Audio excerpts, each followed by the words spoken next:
Indah-indah, oh indah kasih Yesus. Indah-indah, oh indah.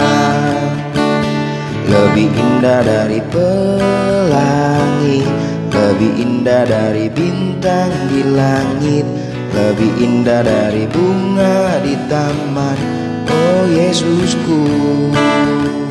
Yakub punya 12 anak laki-laki, tapi ia paling menyayangi anaknya yang bernama Yusuf. Yakub menghadiahi Yusuf jubah cerah warna-warni yang indah sekali. Saudara-saudara Yusuf iri padanya. Mereka membenci Yusuf. Pada Yusuf saja, kepadanya diberikan jubah maha indah, sedangkan kita tidak. Yusuf akan menjadi lebih sombong dan akan merendahkan kita. Yusuf juga mendapat mimpi-mimpi yang hebat. Dalam mimpiku, kita sedang mengikat berkas-berkas gandum, katanya. Dan berkas-berkas kalian tunduk menyembah berkasku. Saudara-saudara Yusuf makin benci padanya. Dia sudah semakin sombong. Yusuf bermimpi lagi. Matahari, bulan, dan 11 bintang sujud menyembah padaku. Tentu saja ayah dan semua saudaranya menggerutu kesal. Maksudmu, kau akan menjadi raja kami? Suatu hari, semua saudara Yusuf menjaga domba di ladang. Lihat saja, dia sudah semakin sombong. Dari kejauhan, tampaklah Yusuf datang menghampiri mereka. Segera mereka berencana untuk membunuh Yusuf, biar tamat semua mimpinya. Lihat, si pemimpi itu datang. Mari kita bunuh saja dia. Kita lihat apakah mimpi-mimpinya itu jadi kenyataan. Ruben sang kakak berkata, "Jangan, kita tidak boleh membunuh adik sendiri. Lemparkan saja ke dalam sumur kering ini. Kita jual saja Yusuf menjadi budak orang-orang Arab itu," usul Yehuda. "Anakku sudah mati," ratap Yakub sedih. Sementara itu, Yusuf dibawa ke Mesir. Tetapi Tuhan menyertai Yusuf. Di Mesir, para pedagang Arab menjual Yusuf kepada Potifar, salah seorang panglima pengawal Firaun. Yusuf melayani Potifar dengan baik. Istri Potifar merayu Yusuf agar berdosa terhadap Tuhan. Yusuf menolak. Jadi istri Potifar memfitnahnya. Potifar mempercayai istrinya dan Yusuf dipenjara. Di penjara, Yusuf berjumpa 2 orang hamba Firaun.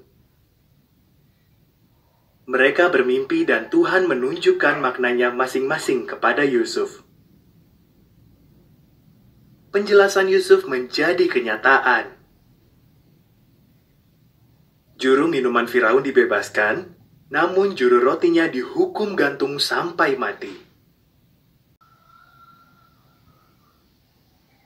2 tahun kemudian, Firaun mendapat 2 mimpi yang amat meresahkan.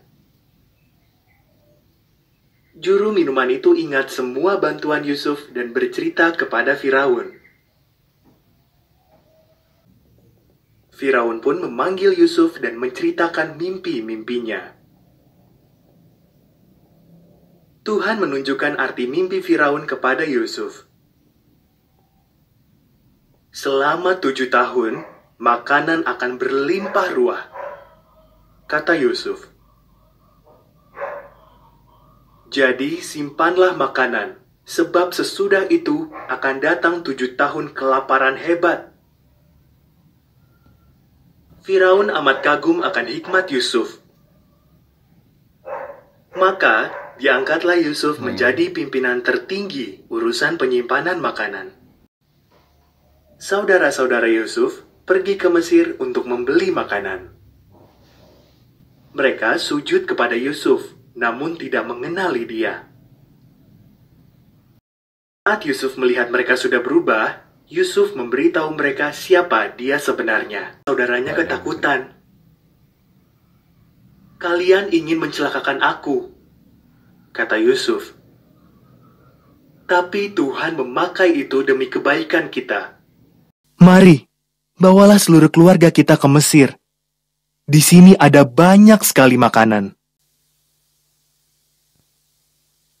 Demikianlah cerita dari seorang yang bernama Yusuf.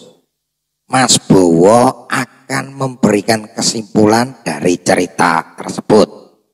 Yang pertama, Yusuf jujur dalam hidupnya sekalipun ada tawaran untuk berdosa dari istri Potifar. Dia tetap tidak mau. Yang kedua, sekalipun dia dijahati oleh kakak-kakaknya, dia tidak menyimpan benci dan dendam. Dia mengampuni kakak-kakaknya.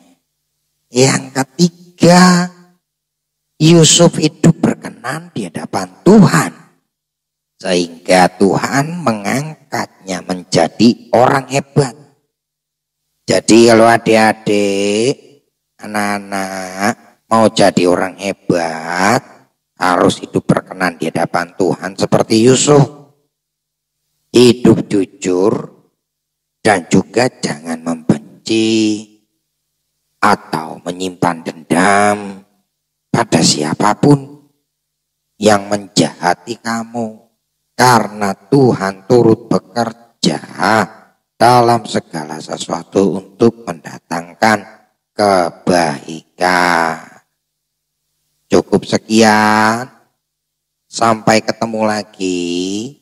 Tuhan Yesus memberkati. Shalom.